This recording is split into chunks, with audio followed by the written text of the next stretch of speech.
A proposta de hoje é falarmos sobre o trabalho de recuperação da memória da médium fluminense Ivone do Amaral Pereira, evento, estamos participando do 15º em Lippe e Allan Kardec 150 anos depois.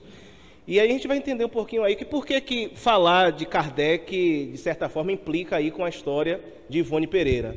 Para além do trabalho espírita propriamente dito da Ivone, mas algo que tem a ver com a própria mediunidade, com a própria pesquisa em torno de mediunidade e com uma sacada, vamos dizer assim, que Kardec teve no que toca ao estudo da mediunidade, que embora não esteja declarado desta forma, é perceptível da análise do Livro dos Médiuns, tudo aquilo que Kardec escreveu. Para que a gente entenda por que eu estou falando de Ivone Pereira, eu pesquiso Ivone Pereira desde 1999, tá? Eu vou falar um pouquinho, na segunda parte do trabalho, mais para o final, vou falar um pouquinho sobre o que me motivou a essa pesquisa, mas eu pesquiso desde 99 e essa pesquisa já rendeu 5 livros, além de 16 anos de divulgação aí ininterrupta em torno da Ivone Pereira. O primeiro livro é este aqui, Ivone Pereira, Uma Heroína Silenciosa, que foi publicado em 2013, primeira edição dele lá em Salvador. Na sequência, publicamos pela La Chatre, e que é um estudo, eu digo que é um estudo biográfico, porque eu não me limito a fazer uma biografia da Ivone Pereira. A gente busca estudar a Ivone, estudar Espiritismo a partir da obra da Ivone Pereira, dividida em 11 eixos, e a gente vai conseguindo fazer aí um resgate de informações que à época estavam perdidas, coisas bem interessantes. Vou falar dessa parte no final, tá? O segundo livro é o livro, esse é o terceiro, é o livro Pelos Caminhos da Mediunidade Serena, que é de 2006, tá? Ele é um livro em que eu trago entrevistas que a Ivone concedeu quando encarnada, são 7 entrevistas ao todo, 3 delas estavam inéditas à época, estavam lá perdidas em umas fitas cassete que a família tinha e que vieram para minha mão e acabou resultando no livro com alguns outros textos também no anexo. Uma entrevista que ela concedeu quando desencarnada ao espírito Humberto de Campos, que está registrado lá no livro É Quase Amanhã, um livro bem antigo, já não é mais publicado, do médium Gilberto Campista Guarino, lá do Rio de Janeiro, tá? Em 2009, parece que é de 3 em 3 anos, né? Mas depois eu interrompi a sequência, 2013, 2006, 2009. Em 2009, publicamos Devassando a Mediunidade, um estudo da obra de Ivone Pereira. Nessa obra, eu me proponho a estudar mediunidade a partir de Ivone Pereira, não só a partir da experiência dela, mas principalmente dos conceitos trazidos por ela.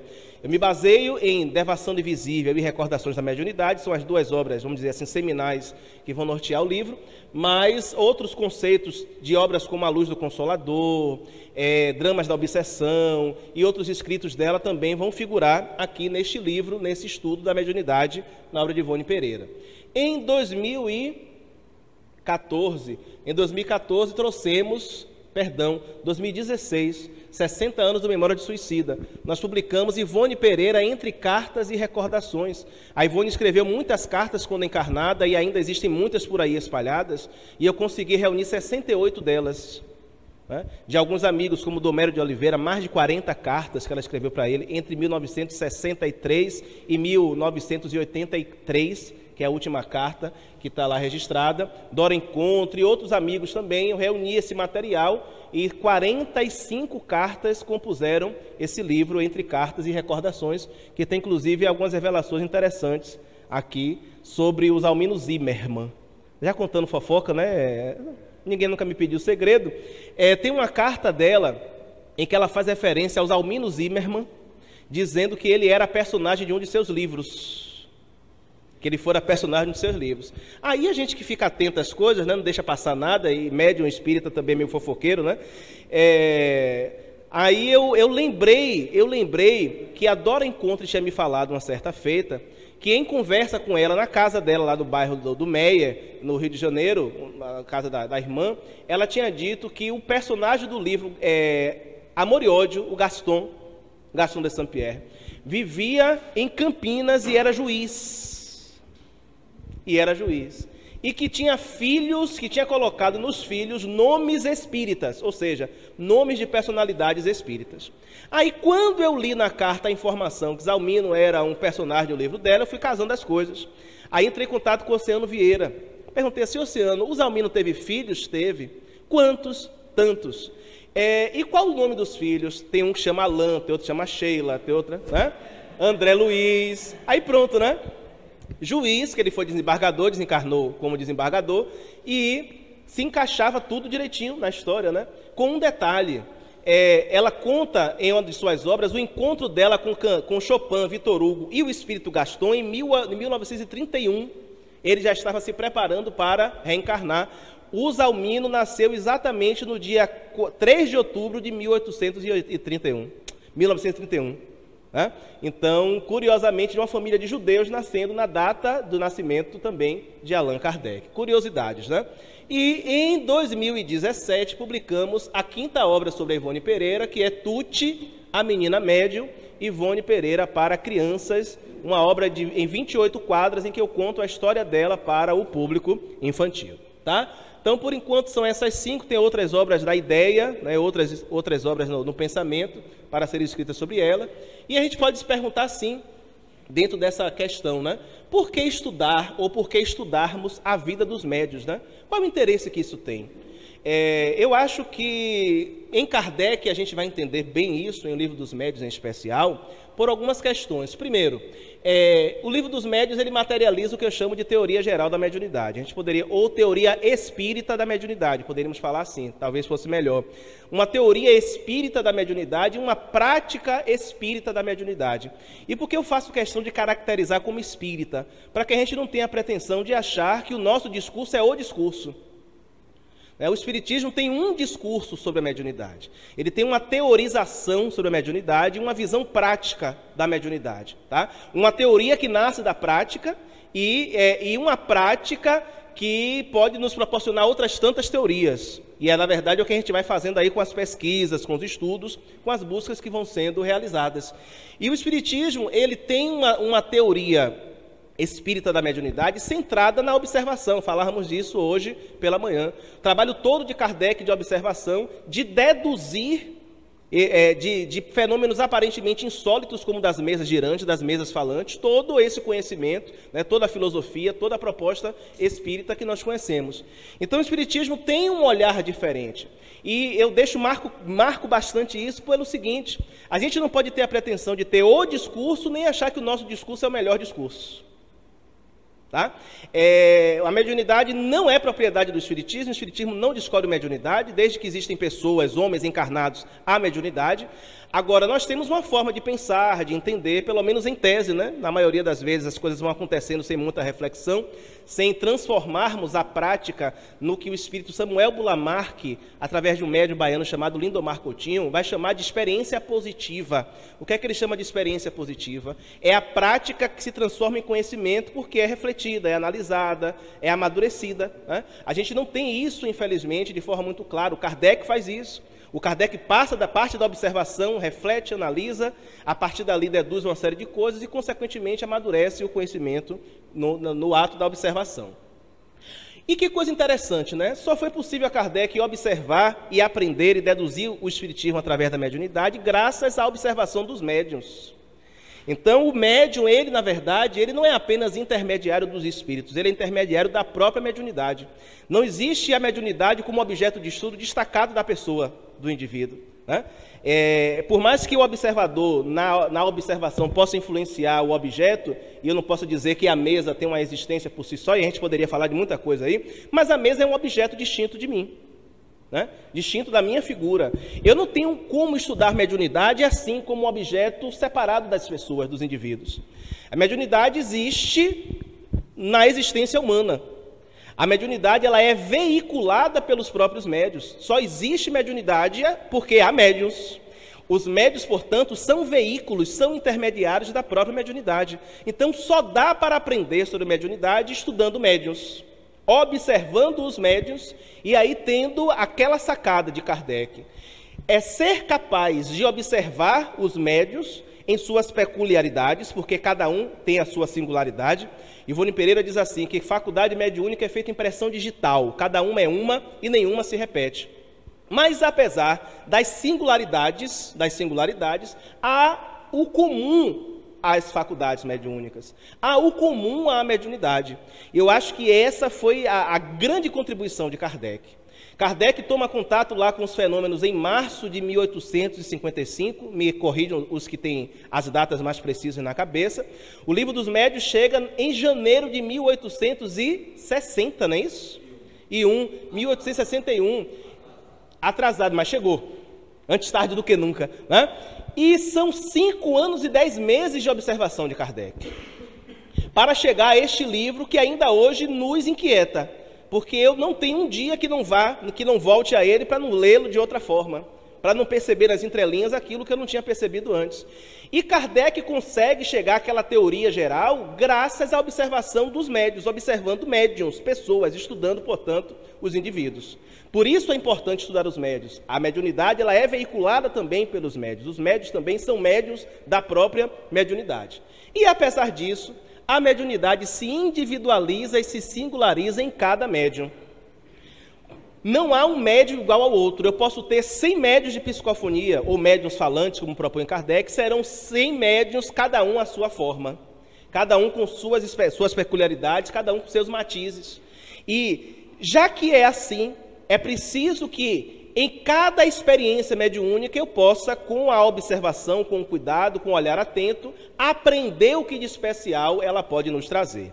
E no caso de Ivone, isso se apresenta no Livro dos Médiuns de novo, eu estou correndo porque nosso tempo é curto, e no caso de Ivone, isso também se apresenta de forma muito intensa, muito interessante. Qual a motivação, né? Por que estudar a vida de Ivone Pereira? E aí eu trago 2 motivações. A primeira motivação é doutrinária, tá? Ou uma motivação doutrinária que se desdobra em 2 possibilidades. Primeiro, quem foi Ivone? Olha ela aí, né? Essa foto, gente, eu tenho esta foto, a original, tá? Ela é uma foto que está dedicada à tia Belinha, a tia dela, né? E datada do dia 12 de 12 de 1912, quando faltavam 12 dias para ela completar 12 anos. Dá até para jogar no bicho, né? Vai que a gente ganha, né? Vai que a gente ganha. Pois é. E aí eu brinco assim, vocês sabem que a Ivone não casou, né? Mas não casou porque eu não conhecia ela na época, né? Porque se eu conhecesse, ela ia casar. Eu sou insistente, né? Ela, portanto, aqui perto de completar os 12 anos e ela aqui já em idade madura. Ivone foi, um pouco de sua vida, uma médium fluminense, como o título inclusive sugere, nascida em 24 de dezembro de 1900, no sítio de Rapaquejo, na vila de Santa Teresa de Valença, hoje cidade de Rio das Flores. E que, com 29 dias de nascida, sofre uma crise de sufocação e fica com a morte aparente, chegam a providenciar o seu enterro. Depois de uma prece muito sentida de sua mãe, a Maria, né, mãe de Jesus, ela retorna à vida e, a partir dos 4, 5 anos de idade, Ivone já via e ouvia os espíritos com uma clareza muito intensa. Tá? Isso era algo, de certa forma, não tanto escandaloso para a família, porque os seus familiares já eram espíritas no nascimento dela. O seu pai era médium, inclusive, ela disse que era médium de cura. Eles moravam numa cidade muito pobre, o pai curava lá na ferrovia onde trabalhava, chegou a curar alguns trabalhadores e tal, com a sua mediunidade de cura. E ela via os espíritos com muita frequência, via 2 em especial, que tem ligação com o passado dela, Charles, que fora seu pai, Roberto, seu marido, na encarnação imediata. E isso trazia para ela grandes perturbações, porque eram visões acompanhadas da recordação do passado. Ela tinha dificuldade, portanto, de aceitar esta vida, porque a outra ainda estava muito vívida em sua memória. Ela passou até os 11 anos de idade morando com a avó paterna, uma época em que ela diz, inclusive, que ela tinha um hábito de brincar assassinando as bonecas num riacho que passava perto de casa. A avó costurava para ela as bonecas de pano, ela matava, entre aspas, as bonecas no riacho que passava. E ela disse que isso era um eco, talvez, do passado. Ela se mata sobre as águas do rio Tejo, em Portugal, e aquilo certamente é um fenômeno de repetição que ia acontecendo com ela. Aos 11 anos de idade, ela volta para a casa paterna e materna, passa a assistir às primeiras reuniões mediúnicas, com 11, 12 anos de idade. Um escândalo hoje, né? Você botar uma criança para assistir reunião mediúnica hoje é um escândalo. E olha como eu falo da teoria espírita, né? Para quem trabalha no candomblé, na Umbanda, isso é muito natural. As crianças lidam com muita naturalidade, os fenômenos acontecem, as crianças estão lá circulando, né? Eu tive a possibilidade de até os 13 anos frequentar Umbanda e frequentar Candomblé, e lhe digo muita naturalidade. Graças a essa experiência eu aprendi a lidar com o espiritismo de outra forma. sem o na mediunidade, né? Mas mediunidade, com a naturalidade que ela naturalmente tem. Ela então passa a assistir às reuniões mediúnicas, tem seus primeiros contatos com Bezerra de Menezes nessa idade. Seu pai lhe confia o Livro dos Espíritos e o Evangelho segundo o Espiritismo aos 11 anos de idade, e a partir de então ela vai, aos poucos, percebendo que era médium e naturalmente aprofundando o seu contato com os espíritos. Com a idade de 25 anos, para completar 26, em 1926, ela se muda para Lavras, em Minas, fica lá por cerca de 6 anos, e é ali que ela vive o período mais fecundo de sua existência, inclusive na mediunidade. Grande parte dos livros que conhecemos dela, os romances, foram inicialmente escritos lá, os rascunhos foram escritos lá, ou foram histórias que aconteceram lá, como lá Leonel e os Judeus, aquela novela do livro Dramas da Obsessão. Já está estudando lá, né? O Dramas, que é muito boa aquela novela, o livro como um todo é muito bom. Tá? Uma curiosidade, ela toma contato pela primeira vez com Camilo Castelo Branco em 1913, mais ou menos. Ela conta que ela conheceu o Camilo numa festa de aniversário. Eu gosto de contar isso porque a gente romantiza muito, né, os espíritos, né? Quando a gente diz assim, encontrou um espírito, a gente pensa em Chico, né? Com Emmanuel saindo lá da nuvem, como um senador romano, né? Ou então um clarão assim, e ela conheceu o Camilo lá sentado numa mesa, estava sentado à mesa, com o queixo assim apoiado na mesa, certamente os ombros, né, apoiados, os cotovelos e a mão no queixo. Começam a conversar, ela não sabia quem era. Anos depois, uma tia estava lendo um livro, um romance, e ela vê a foto e diz assim, eu conheço esse homem. Ela, tia, não conhece não. Conheço, não conhece não, porque ele já morreu. Mas é por isso que eu conheço, né? Aparece para mim e tal, e aí ela veio descobrir que se tratava do Camilo Castelo Branco. E a partir de então, toda a obra dela que foi sendo construída, o Memórias de um Suicida começou a ser escrito lá também, em 26, e foi terminado em 1942, depois eu passo as referências para quem tiver dúvida, tá? E aí só em 44 ela tenta publicar o livro, e o Manuel Quintão recusa, e aí toda a novela que a gente já conhece de alguma forma. Então, aqui nasce, vamos dizer assim, a produção psicográfica mais robusta da Ivone Pereira, embora só em 1955 tenha sido publicado o seu primeiro livro, que é o livro Nas Telas do Infinito, autoria dividida entre Camilo Castelo Branco e Bezerra de Menezes. A primeira novela se chama Uma História Triste, e a segunda, O Tesouro do Castelo, a primeira do Bezerra e a segunda do Camilo Castelo Branco. Por que estudar a sua mediunidade? Primeiro, pela seriedade e a lucidez com que ela lidava com a mediunidade. Tá? Isso é algo reconhecido por todos aqueles que conhecem sua obra, que estudam sua obra e que também a conheceram pessoalmente. Ivone era muito pé no chão, muito tranquila. É alguém que a gente pode dizer assim, não se deixou picar pela mosca azul da presunção. Tá? E visceral, a ponto de ser, às vezes, descortês com quem desejava incensá-la. Conta-me a sobrinha dela que uma vez um rapaz chegou para conhecê-la, ela morava ainda no bairro de Piedade, e quando ela sai à porta que ele a viu, ele se joga no chão, se ajoelha. E ela era baixinha, mas bastante robusta e viril, ela toma ele pelos braços, levanta de um jato, dá-lhe um sabão fraterno, que o rapaz saiu e nunca mais voltou. Né? Ela era assim, e ela ainda dizia assim, olha, eu sou assim mesmo, e quem quiser médio evangelizado, procura o Chico. Eu sou assim, era a fala dela constante, repetida. E ela não se deixava de forma alguma, ela era arredia, inclusive, a publicidade. As entrevistas dela só vão acontecer na década de 70, quando ela já relaxa um pouquinho, né, em relação a essas questões, porque ela não queria de forma alguma aparecer. E eu acho que ela conseguiu isso. Quando a gente vai por aí fazer palestras sobre ela, que eu pergunto assim no salão, quem já ouviu falar da Ivone Pereira? Aí tem lá uns 5 gatos pingados que levantam a mão. Aí quando eu vou mais um pouquinho, que pergunto, quem já ouviu falar do Memória de Suicida? Quase todo mundo levanta a mão. Isso eu acho fantástico, porque a obra é conhecida e ela não. Hoje a gente tem, infelizmente, a mania de ir na contramão de Kardec, a gente mede primeiro o nome do médium para depois pensar na obra. Não é? Você pega uma obra mediúnica, a primeira coisa que está lá em letras garrafais é o nome do médium. Você primeiro pergunta quem foi que psicografou.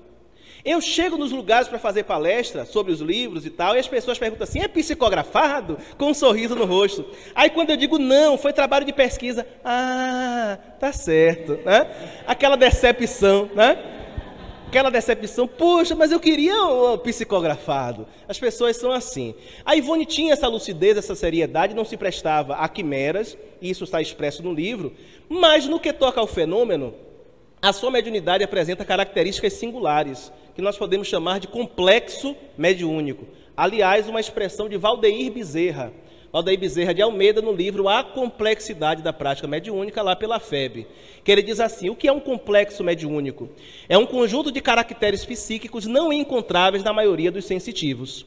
Suas faculdades têm algo a mais a ser observado. São de uma demonstração de que não há mediunidade igual entre aqueles que a possuem, não obstante a rotulagem que se dê. E ele aí vai exatamente tratar de um capítulo específico falando do complexo mediúnico Ivone Pereira. Ivone possuía inúmeras faculdades, olha ela aí de novo, tá? As que nós catalogamos, ou como tais, mas dá para acrescentar coisa aqui. Médio de vidência e de audiência, psicofonia e oratória. Ela conta que as melhores palestras espíritas que realizou foi graças à oratória. Os espíritos a retiravam do corpo, passavam para ela o roteiro, quando ela voltava para o corpo, no horário da palestra, das duas uma. Ou eles estavam presentes e acionavam, ou mesmo de longe davam um comando num processo hipnótico. E ela então reproduzia aquilo que os espíritos tinham lhe passado. Claro, não basta apenas ser reprodutora, tem que ter conhecimento, tem que ter base, fundamento para que isso aconteça. Médio de receituário e cura, reclamava horrores de que o movimento espírita tinha se distanciado do receituário mediúnico. Tá? Ela julgava uma atividade importantíssima. Ela foi médium receitista, receitou sob os auspícios de Eurípides Bassanufo, de Bezerra de Menezes, de Bittencourt Sampaio também, e ela receitava homeopatia, não trabalhava com alopatia. Médio de cura, chega a relatar curas de paralíticos, vítimas de obsessão que ela realizou, ou de curas que ela realizou em pessoas obsidiadas com auxílio de Bezerra de Menezes, de Eurípides Bassanufo. Médio de efeitos físicos, há relatos dela, inclusive, de Chopin se materializando para ela em seu quarto. Olha que coisa chique, né, gente? Nem um pouco chique essa moça, né? Chopin se materializava para ela, está lá no capítulo 3º do livro Devassando o Invisível. Ela disse que chega um momento, teve um dia que foi tão intenso o fenômeno, que ele chegou a expectorar e ter hemoptises diante dela ali, né? Médio de psicometria, contato com objetos, com pessoas, com ambientes, e tinha a percepção de imagens relacionadas ao objeto psicometrado. Também médio de premonição, tem um capítulo especialíssimo sobre isso, em que ela fala, inclusive, sobre o fato de que a natureza da premonição, quando mediúnica, tem muito a ver com o caráter do espírito. E ela compara. O Charles, como era muito disciplinador, as premonições eram percepções muito duras. O Bezerra já era uma coisa mais suave, que tinha uma relação muito mais paternal com ela, embora o Charles também tenha sido seu pai. Desdobramento, tá? Também desdobramento, embora a gente saiba que, na origem, o desdobramento é uma faculdade anímica, e também médio de psicografia, as obras delas estão aí para a gente conhecer, tá? Alguns espíritos com quem ela trabalhou. Bezerra de Menezes, Eurípides Bassanufo. Quem é esse, gente? Esse outro? Bittencourt Sampaio. 10 bônus horas para quem acertou, tá? Depois eu transfiro para a conta. Esse, tá fácil, né? Camilo Castelo Branco, já vai falar sobre ele daqui a pouco. Esse moço, Frederic Chopin. E este outro, Tolstói, né? Leon Tolstói, não é Denis não. Esse é Tolstói, não é Denis não. Parece Denis. Cheguei a ficar com dúvida agora. Mas esse é o Tolstói. O Tolstói tem uma história interessante com ela. O Tolstói aparece para ela e diz assim: eu vou escrever através de você. Ela diz: não vai. Não vai. Vou escrever regionalismo russo. Aí é que você não vai. Já é difícil escrever regionalismo na língua da gente, que dirá em russo. E ele disse assim: você teve uma vida lá e não vai ser difícil para mim acionar os recursos, fica tranquila. Ela se distrai, um belo dia está lá trabalhando, ele envolve ela e de um jato escreve um conto chamado O Sonho de Rafaela, que está lá no capítulo 3º do livro Ressurreição e Vida. E aí, quando ele termina, ele diz assim a ela: fiz isso para te convencer. E aí, nas noites seguintes, ele tira ela do corpo e leva para conhecer a Rússia e tal. Que coisa chique, né, bem? Conheça a Rússia sem sair de casa, né? Saia do corpo e com o anfitrião, ninguém menos do que Leon Tolstói. Apesar de toda a contribuição que ela deu e que ainda presta ao movimento espírita, continua sendo uma ilustre desconhecida, tá? E o nosso trabalho é, em especial, não de exaltação a ela, Em uma das oportunidades que tivemos de contatá-la, inclusive, foi um pedido dela, que ao falarmos sobre ela, que nós ainda a tratássemos como médium. Em que sentido? Que a sua vida fosse motivo para falarmos de Espiritismo e de Evangelho, e não propriamente para falarmos, para exaltarmos a sua figura. E o engraçado é que as pessoas perguntam assim: mas Pedro, vou terminar, viu, meu irmão, em nome de Jesus, é o tempo da pergunta, da intervenção do meu irmão ali. E qual é a sua ligação com a Ivone Pereira? E eu digo assim: olha, eu tenho ideia, mas são suposições, eu prefiro ficar para mim. Mas o meu sentimento é um sentimento filial, e eu sinto como se fosse filho dela, de modo que, mesmo que não seja verdade, eu quero que seja, meu desejo é a relação. Ela já me mandou alguns recados assim: olha, sua mãe estava dizendo aqui, eu já sabia de quem se tratava o espírito. E olha que coisa bacana, né? Porque o Chico Xavier revelou para ela, antes dela perceber mediunicamente, que o Bezerra foi pai dela em outra encarnação. Naquele livro, Nas Voragens do Pecado, o Bezerra é o Carlos Felipe I, que é pai dela e pai do Charles. Agora veja que chique, né? Porque se eu sou filho da Ivone e a Ivone é filha do Bezerra, né, gente? Olha lá. Para vocês é doutor, para mim é voinho, né? Para mim é vovô. Como eu sei que espírita não tem inveja, eu sei que vocês não vão ficar com dor de cotovelo, né? Mas se alguém ficar, ó, beijo no ombro para vocês. Tá certo, gente? E é isso aí. Era um pouquinho do que a gente tinha a apresentar. Ivone Pereira, uma heroína silenciosa.